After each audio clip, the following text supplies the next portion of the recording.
Narito tayo ngayon upang matunghayan ang nakakakilig, napaka-sweet at talaga namang sobrang nagtitrending at pinakainaabangan ng lahat na istorya ni Kalingap Tata at Ate Marian. Sa pagpapatuloy nga ng ating istorya ay sinasabihan ni Kalingap Tata si Kuya Arjon. Sabi kasi ni Kuya Arjon ay parang nagugustuhan na kaagad at gusto na ngang paibigin ni Kalingap Tata si Ate Marian. Sabi naman ni Kalingap Tata ay hindi raw yun ganon. Dapat daw ay hindi minamadali ang isang babae. Kung baga, dapat step by step. Dapat hindi daw katulad ng style ni Kuya Arjon sapagkat parang nagmamadali at minamadali nga daw ni Kuya Arjon ang mga babae. Kaya tinuruan siya ni Kalingap Tata na kapag naliligaw siya ng babae o kapag may nagugustuhan siyang babae, dapat step by step lamang ang panliligaw o ang pagsungkit sa puso ng kababaihan. Kaya dapat hindi daw ito minamadali. Dapat daw ay may sapat na oras sa panliligaw dito nang sa ganon ay mas makilala pa muna nila ang isa't isa ng maigi bago maging silang dalawa. Bang gusto mo agad ka anuhin? Ligawan? Oo. Dapat ano lang? Ano din ang gusto mo Dapat ano ka muna, yung dahan-dahan lang. Oo, dahan-dahan. Biglain kasi level 1. Level 1 may step by step ba? Oo. Huwag mong biglain agad kasi ano, di ba? Oo, di ba? Oo. Dahil ka ate, ako yung unang nailala tapos ano? Matanong ko lang sa mga ano natin ngayon, mga kasama natin. Bagay ba kami? Hindi, hindi kayo bagay, tao kayo. Bagay. Sabi naman ni Kuya Arjon ay sana daw pala ay hindi na lang pinakilala niya si Ate Marian kay Kalingap Tata sapagkat naunahan pa siya ni Kalingap Tata kay Ate Marian. Sabi naman ni Kalingap Tata ay okay lang yun sapagkat meron naman na daw ka-love team o nagugustuhan si Kuya Arjon at ito ay si Ate Angelica. Kaya dapat daw na si Ate Marian ay paubayan niya na lamang daw kay Kalingap Tata. Dahil si Kalingap Tata ay talagang single na single at naghahanap talaga ng babae na kanyang matitipuhan at ibibigay ang kanyang pagmamahal ng buo. Kaya nga nung nakita niya si Ate Marian ay talagang nagkislap ang mga mata nito at nasabi niya sa kanyang sarili na in love na siyang muli. Grabe at iba talaga ang nagagawa ng pag-ibig at unang sulya pa lang ni Kalingap Tata sa dalaga ay nabighani na talaga ito. Bagay kami. Sana all. Diba? Ano ngayon? Sana hindi ko na lang sa inaalala. Naunahan mo ako. Ano kasi diskarte mo pang ano yan pang... Kaibigan ko sana yun si ate. Magkaibigan naman tayo. Oo. Pero si Kuya Tats, at saka edad mo ikaw ko kaibigan ko ni Tats. Dahan-dahan na tumalat sa kilaway mo. Ay, nako. Hindi ka pa nag-toothbrush. Sa'yo Kuya Tats. Dahan lang. So ano kayang ate, magkaibigan kayo.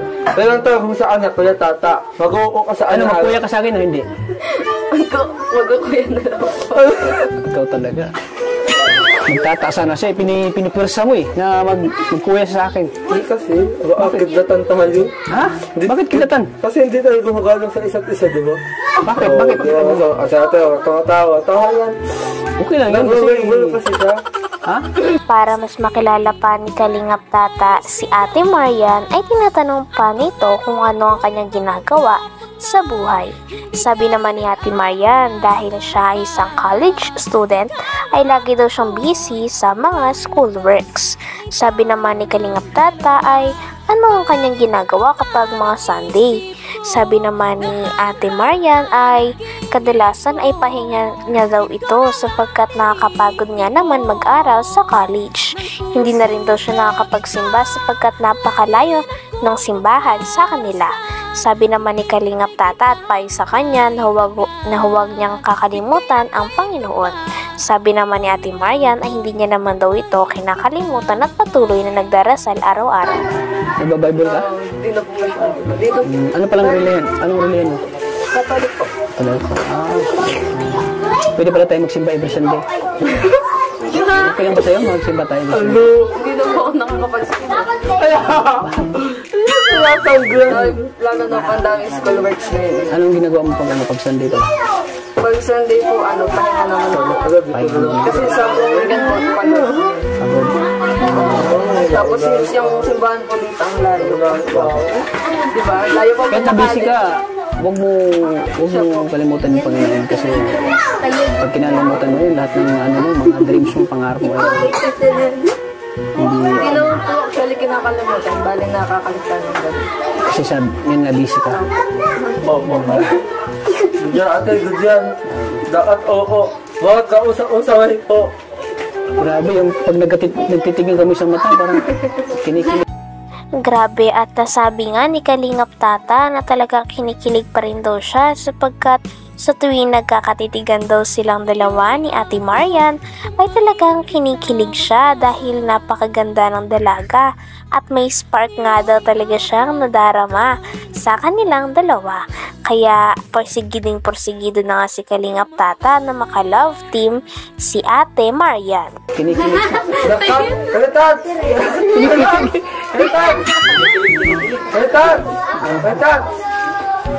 Ano? Ang ingay mo? Isang sabi na lang. Ano?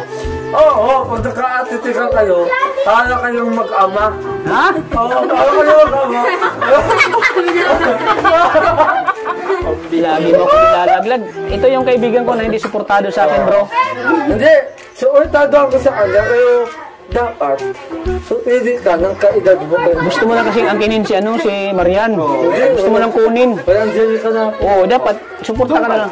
Dapat suporta ka na sa akin kasi alam mo Marian, single ako, wala akong asawa. Sige. Single ako, wala akong asawa. At naghanap ako ng forever ko. 20 ataas ka. 20? Hanap ka ng 20? Ano? Hanap ka ng 20? Kontrabida talaga to. Wala talaga to. Ikaw pa naman yung number 1. Naglabas na nga ng sama ng loob si Kalingap Tata. Sabi niya kay Kuya Arjon ay dapat daw sinusuportahan siya ni Kuya Arjon pagdating sa love life. Buti pa nga daw ang cameraman ni Kalingap Tata ay sinusuportahan daw siya. Kaya naman natawa din si Ate Marian dahil lang cute mag-away ni Kalingap Tata at ni Kuya Arjon. Pagkatapos nito ay patuloy pa rin ang pagkikentuhan ni Ate Marian at ni Kalingap Tata. 20? Ano? Hanap ka ng 20? Kontrabida talaga to. Wala talaga to. Ikaw pa naman yung number 1 na yung kaibigan ko na na masasabi kong isa sa susuporta sa akin sa abot sa love life ko. Sa pangarap ko, ikaw. Hindi. Kaso wala, bro. Buti pa yung cameraman ko. Suportado ako. Wait lang. Nanggawa naman akong kaibigan, kaso, siyempre, hindi ka takukonsintihin. Kasi alam mo naman na, bata yan. Alam mo, ang pag-ibig kasi hindi namimili yan. For example, si Freddy Aguilar.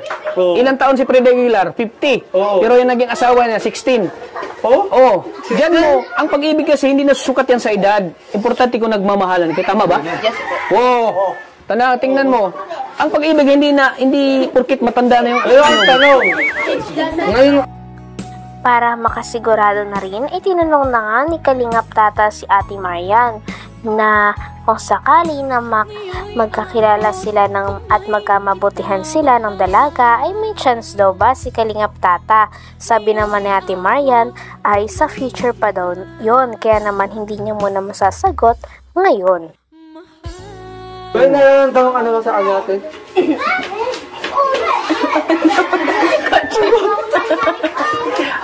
Grabe yung tanong mo. Sige. Sagutin mo, Marian, sagutin mo. Wala yun. Kaso, hindi lang kayo.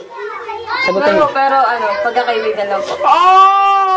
Pero kung halimbawa dumating sa punto na nakakilala natin ang isa't isa, ay may chance ba?